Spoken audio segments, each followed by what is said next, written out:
Now, the White House has unveiled a new national security strategy, and Brussels sure is not going to like it. The document states it straight. The U.S. disapproves of and intends to oppose the EU's policies. It calls out the anti-democratic practices of European officials and says that they have been unrealistic in their expectations on the Ukraine conflict. The strategy addressed another Brussels-based alliance, NATO, stressing its expansion should end, which goes in line, of course, with the necessity to reestablish strategic stability with Russia and prevent further escalation. To prevent what the plan calls Europe's civilizational erasure, the U.S. will seek to work with EU states that share Washington's vision. Well, to get more on this now, we're joined live by Finnish politician and former MEP candidate Armando Mema. Armando, thanks a lot for joining us on the program. How much of an earthquake is this document for Europe, do you think? And how surprising was it for you specifically? Very good evening. It's finally, I was waiting for this kind of statements from the United States of America. It's what I've been advocating so long. My arrest during the EU elections in Finland clearly matches those that are the words coming from Washington, and that Europe is in contrast with the US administration, not partially but totally. And that Europe is stepping on the very principle of democracy and freedom of speech, and trying to silence any dissident and any opposition candidate. And coming from Washington, this statement is very important for our democracy in Europe. And I was personally waiting for a statement like this. Well, there have been previous signs of U.S. pushback, of course, towards Europe. I mean, we saw J.D. Vance's speech in Munich, Trump's occasional online posts. But how did everything escalate so fast, do you think, and why? Things have escalated so fast because, well, if we take what some of the words that are coming from this document from America on national security and strategy, is that the will of the people in Europe is no longer represented by the EU leaders. And this is what Vice President Vance said, that in Europe, we have a bunch of politicians that no longer represent the will of the people, and majority of Europeans want peace in Ukraine, and Europe from the other side is doing whatever it can to continue the war. One very example is the request of European Commission President von der Leyen that she wants an additional 160 billion euro to be invested in Ukraine so it can sustain the war for other 2 years. Well, I mean, what about the fact that just a few months ago, we saw a whole procession of European politicians go to Washington, try to play nice with President Trump? We even saw press conferences that came after that looked pretty positive about the situation. And now this. What do you think went wrong? Yes, the thing is that Europe have made a bet on a strategic defeat against Russia and Ukraine. And any peace deal in Ukraine will mean the political end for figures like Ursula von der Leyen and Callas and Merz, Macron, you name it. Majority of the EU leaders have bet on a strategic defeat. So that's why they are now against a peace deal in Ukraine.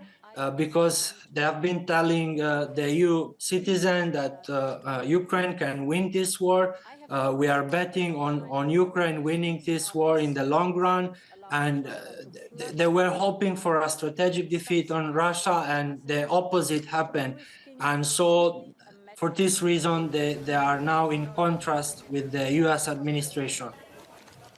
Well, what kind of response do you think we're going to expect from Brussels? What are they going to do in response? In response, they're very predictable in the sense that they increase packages of sanctions against Russia, and they continue to invest money in Ukraine. And pretty much the strategy is the same. They continue to blame Russia for not being able to reach any peace agreements. But if we take some of the points from the 28 points that were made initially by Washington, and then you came, and some of these points are totally unacceptable. One will be having 800,000 troops in the Ukraine military, which is a very large number for a country like Ukraine. If you think about Italy, for example, they have about 90,000 active soldiers. So another thing is they want Russia to pay compensation for the war, and in history has never happened that a country that is winning a war to pay compensation to the other part who is losing the war.